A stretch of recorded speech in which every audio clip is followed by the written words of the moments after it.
Wilson, founder of the Wilson Academy. The riots that have taken place all over the country and now all over the world are inevitable. And contrary to the opinions of some, the riots are both effective and necessary. The problem is, it's not a sustainable path to what we want. But then what next? What are we supposed to do? That's what this message is about, what we're going to do. Young people, my college students, my high school students, you're ready to act. You're ready to fight. But no one's listening to you. They just keep telling you to go home. But I hear you, and we have a plan. In order to find a solution, we must first understand why this is happening. The reason that officers of the law and private citizens acting as if they're officers of the law continue to murder us is because we can offer no consequence. For example, the reason you don't see Jewish people being murdered by police is because the Jewish community can provide economic consequences. They own things collectively. They're well invested in the media and the law, and they've built a strong community by focusing on exclusive internal growth and wealth building. But when members of the black community are murdered by white officers or vigilantes, we peacefully protest, focus on whatever election is upcoming, and ultimately, there are no convictions for the criminals. There's something that we missed about how the civil rights movement was effective. Protesting was just the beginning. It was to unify the people and bring attention to the issue. But the next step was always economic action, boycotting, investing in our communities. Then that economic action is what forced legislation. The reason our efforts continue to fail is because we first of all keep asking for change instead of forcing it. But secondly, because we keep skipping a critical step in the process. So what do we want? Well, in the short term, we demand justice. In the long term, we demand reform. But we must be specific if we are to hold our nation accountable. So we demand three things. One, we demand convictions and equitable and appropriate prison time for all officers involved in the murders of Breonna Taylor and George Floyd and all parties involved in the lynching of Ahmaud Arbery.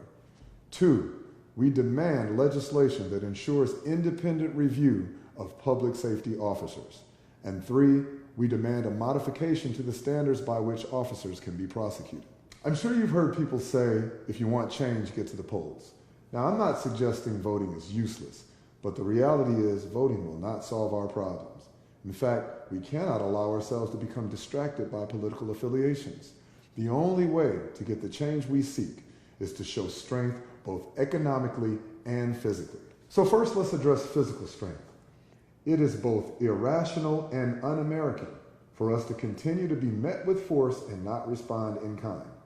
This is why we need all able black Americans to exercise their constitutional rights and legally acquire a firearm. Perhaps Ahmaud Arbery would be alive right now had he been able to defend himself against the thugs who lynched him. And under Georgia's Stand Your Ground laws, well, he would have been within his legal rights. To all my gangbangers, my Bloods, my Crips, GDs, folk, everybody, I'm asking you to help us protect our communities from the white supremacist groups who would harm us. You are already armed and you're not afraid to die. I hope that you see fit to call a truce and unite against a greater common enemy in order to protect our children, our mothers, our sisters, aunties, and grandmothers. Now we must address how we fight economically. America doesn't particularly care about black life. If it did, we wouldn't still be facing what we're facing right now. What America does care about is black dollars. So we have to start speaking America's language. Effective immediately, we will only buy food from black-owned restaurants. This does not apply to grocery stores, as we don't feel there are enough black-owned grocery stores nationwide at this point to accommodate the initiative. However, there are many grocery items you can find on sites like WeBuyBlack.com. Now, our Black-Owned Restaurant Initiative means that you will need to avoid many of your favorite restaurants, but you will discover new Black-owned favorites. And you must ask yourself, what's more important? Understand that this is only phase 1 of a larger plan. We will implement phase 2 in the weeks to come. But this is something that everyone can do. So what's the point? And why will this work?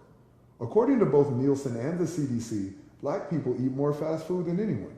By diverting our billions of dollars, we will accomplish two things. One, change is not free.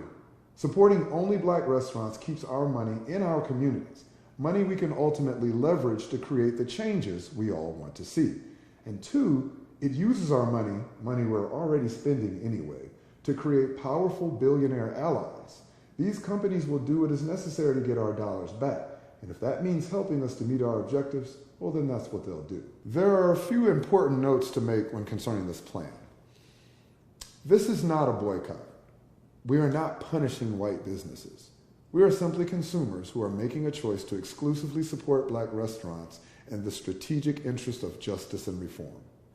Please note that we are exclusively supporting black-owned restaurants, not minority-owned.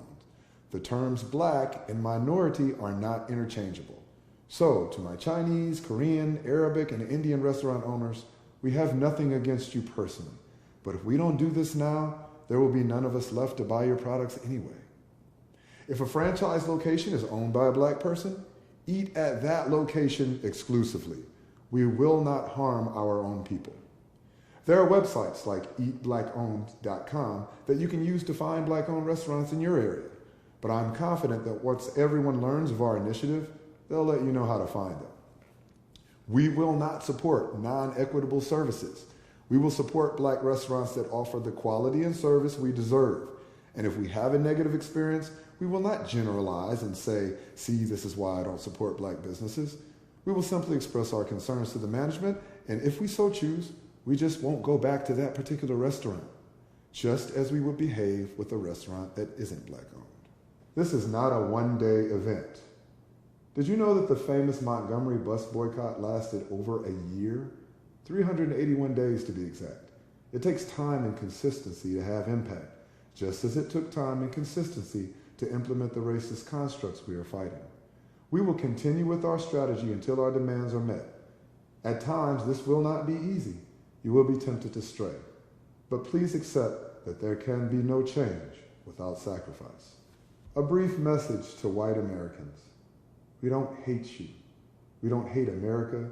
We just need it to work for us in the same way it works for you. Please stop saying all lives matter. Saying all lives matter is like one house in a subdivision is on fire. The fire truck arrives and you ask the fireman to douse your house with water, even though it's not on fire, because your house is important too. We've been asking for equality for hundreds of years now. Please process that. Understand, we're done asking. This word you see on my shirt is ukurua. It's Zulu. It means fight. Black people, I need us to know that we are bigger than slavery. Our existence didn't begin when we became useful to America. We have our own continent, our own African culture, our own independent history. We are better than begging to not be murdered. The time has come for us to fight, and now we know how. Now, this plan cannot work if people don't know about it. So if you do nothing else, it's important that you share this post or the link to this post on all your social media. And whenever you mention the plan, please use the hashtag #HowWeFight. You can find a hard copy of the plan at thewilsonacademy.org. Remember, #HowWeFight. Share the post.